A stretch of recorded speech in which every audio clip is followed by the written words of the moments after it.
Сәлеметсіздер ме, құрметті студенттер? Кәсіптік оқудағы көпсалалы колледжі, тарих және қоғамтану пәндері оқытушысы Рзахметова Жарқынай Серікқызы. Бүгін бізде адам, қоғам, құқық пәні.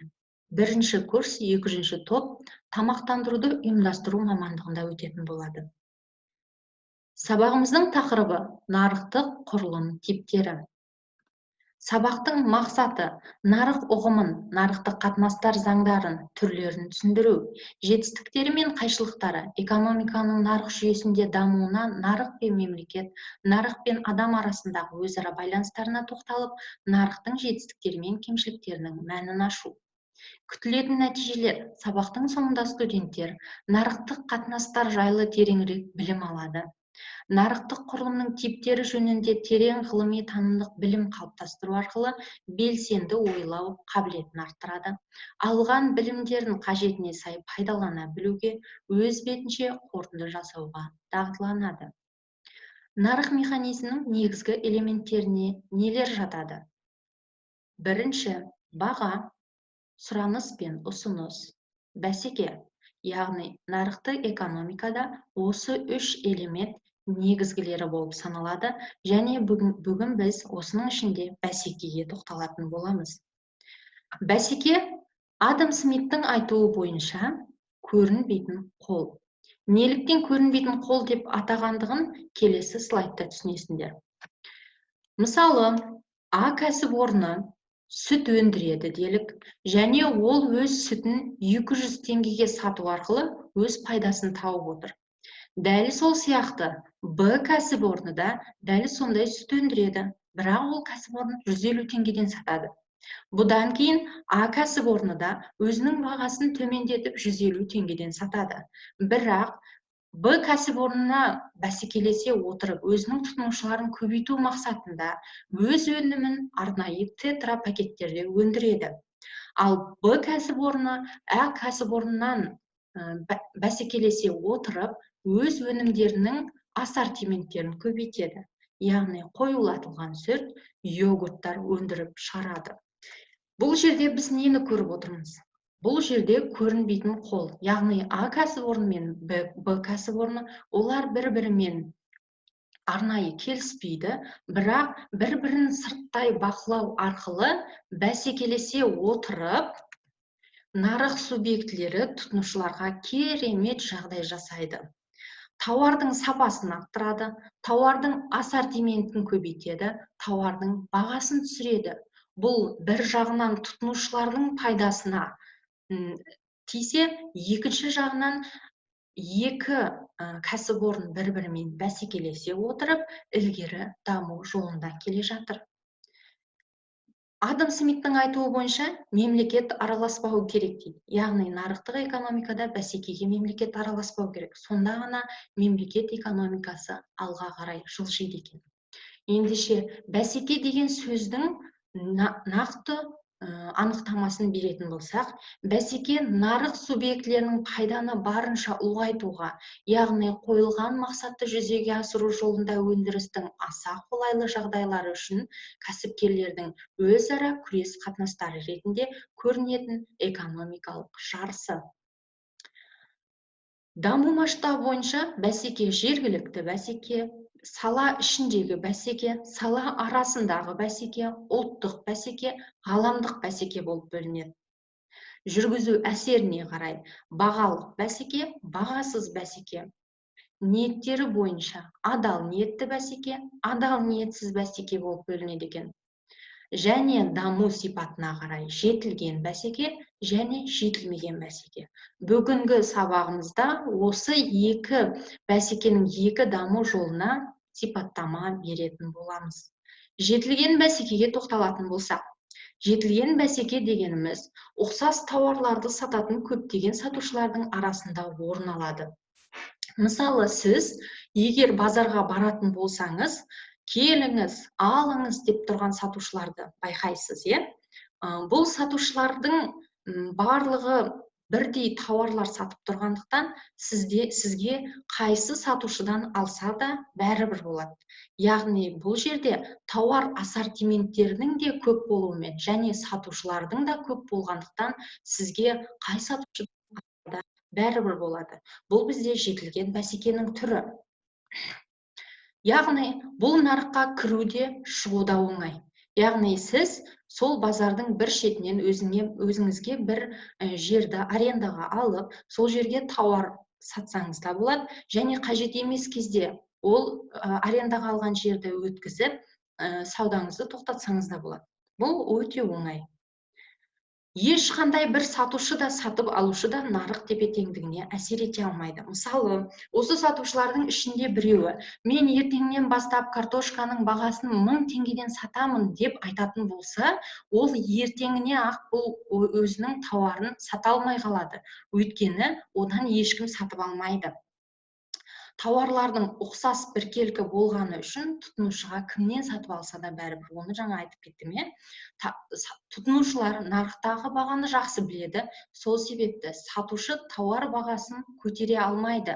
Яғни жаңағы айтқанымыздай 1000 теңгеден сата алмайды картошканы. Өйткені бұл жерде нарық бағаны белгілеп отырады, ал сатушылар ол бағаға әсер ете алмайды. Сатушылар өзара баға туралы алдын ала келісіп ала алмайды, себебі нарықта сатушылар өте көп. Тәуелсіз фирмалар көп, бағаны қадағалау жоқ, бағаны нарық белгілейді. Бәсеке даму сипатына қарай жетілмеген бәсеке болып бөлінеді ме? Біз жетілген бәсеке тоқталдық, енді жетілмеген бәсеке дегеніміз не? Тауар өндірушілер тауардың бағасына әсер ете алады. Тауар көлемі шектеулі, бұл нарыққа кіру мүмкіндігі шектелген.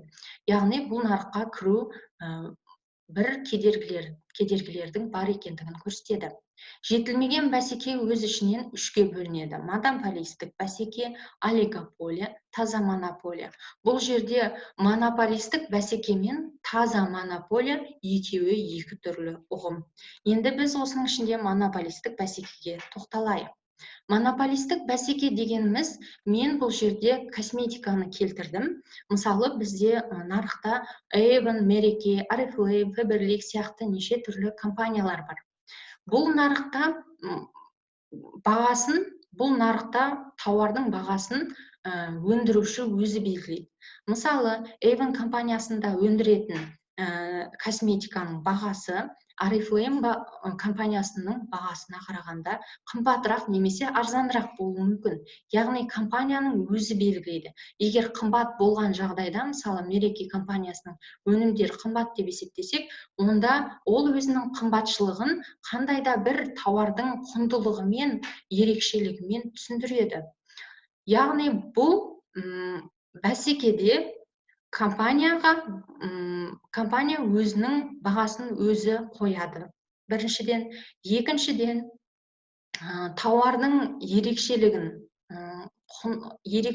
айталады, яғни бір қандай да бір құнды дүниесін айталады. Үшіншіден, бұл нарыққа кіру қиын болып табылады. Кішкене кедергілер бар, яғни арнайы бір лицензия алу керек, патент алу керек деген сияқты өзінің кедергілері бар. Келесі, жетілмеген бәсекенің келесі түрі ол олигополия. Олигополия нарықта бірнеше ірі сатушылардың бар болуымен байланысты.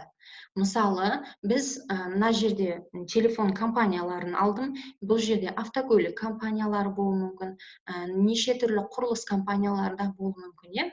Яғни Nokia, Samsung, Apple, BlackBerry, LG компаниялары. Бұл компаниялар олигополия деп аталуының себебі, бұл жердегі бұл нарыққа кіру үшін сізге ірі капитал қажет. Және бұл нарыққа кіру өте қиын. Өйткені осы компаниялар сияқты ірі бір өзінің имиджі бар, өзінің статусы бар компания болу керексің. Бұл нарыққа кіру өте қиын және ірі капиталды талап етеді. Сондықтан бұл олигополия деп аталады. Келесі монополияның үшінші түрі таза монополия. Таза монополияны осы жетілмеген бәсекенің ішіндегі чемпионы деп атасақ та болады.